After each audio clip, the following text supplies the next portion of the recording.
एक जंगल में एक गधा और एक लोमड़ी रहते थे।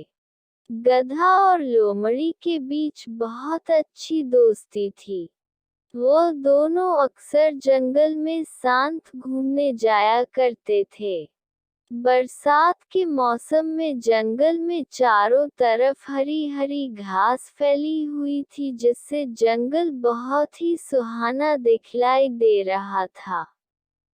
आसमान में नीलिमा छाई हुई थी और आसमान बहुत सुंदर दिखलाई दे रहा था।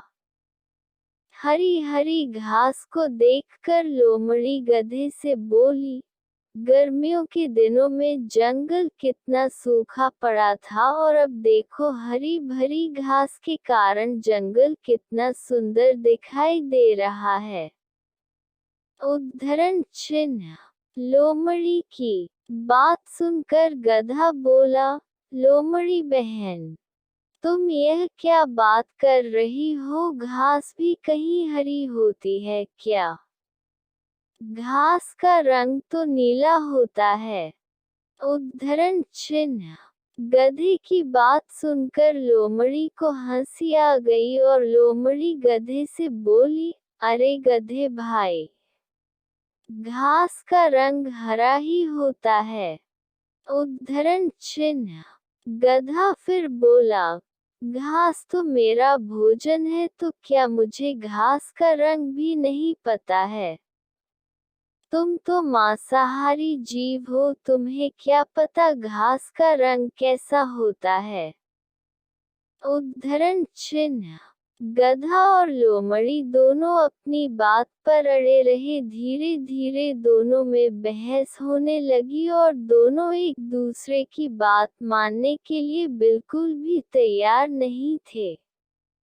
दोनों को ही लग रहा था वही सही है और वही दूसरे से ज्यादा बुद्धिमान है। लोमड़ी तो जन्मजात चालाक होती है। वह गधी से बोली, इस तरह अगर हम दोनों बहस करते रहे तो हमारी आपस में लड़ाई हो जाएगी और इससे हमारी दोस्ती खराब हो जाएगी। इसीलिए अब इस बात का निर्णय किसी और पर छोड़ देते हैं कि कौन सही है और कौन गलत।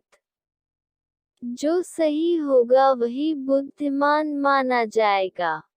उद्धरण चिन्ह। उसी जंगल में एक बूढ़ा बंदर रहता था। बंदर बहुत ही होशियार और बुद्धिमान था। जंगल के सारे जानवर अपने आपसी विवाद सुलझाने के लिए उसी बंदर के पास जाया करते थे।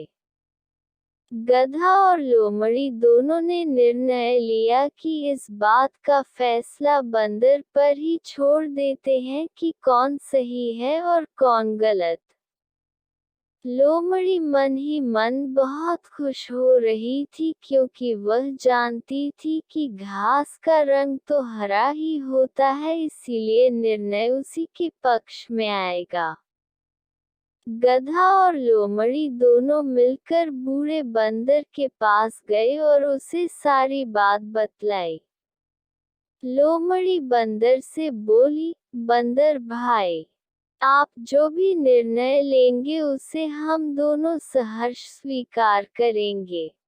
गधे और लोमड़ी की बात बंदर ने बड़े ध्यान से सुनी और अपना निर्णय देते हुए बोला, घास का रंग तो नीला ही होता है, इसीलिए इस विवाद में जीत गधे की ही होगी। उद्धरण चिन्ह। बंदर की बात सुनकर गधा तो बहुत खुश हुआ और नाचता गाता वहां से चला गया। किंतु बंदर के इस निर्णय से लोमड़ी को बड़ा आश्चर्य हुआ और निराशा भी हुई। गधे के जाते ही लोमड़ी बंदर से बोली, यह तो आप भी जानते हैं कि घास का रंग तो हरा ही होता है, फिर आपने गधे को विजयी घोषित क्यों किया? उद्धरण चिन्ह। बूढ़ा बंदर बोला, यह सत्य है कि घास का रंग हरा ही होता है, किंतु तुम तो एक बुद्धिमान प्राणी माने जाते हो और बुद्धिमान होकर एक मूर्ख गधे से वाद विवाद कर रहे हो। इसीलिए बुद्धिमानी के तराजू पर तुम फेल हो जाते हो। लोमड़ी को भी सारी बात समझ में आ गई और वह अपना समूह लेकर वहां से चली गई। शिक्षा। गधा और लोमड़ी की इस कहानी से हमें शिक्षा मिलती है कि कभी भी मूर्खों से अनावश्यक वाद विवाद नहीं करना चाहिए, अन्यथा हमें ही बेइज्जत होना पड़ेगा।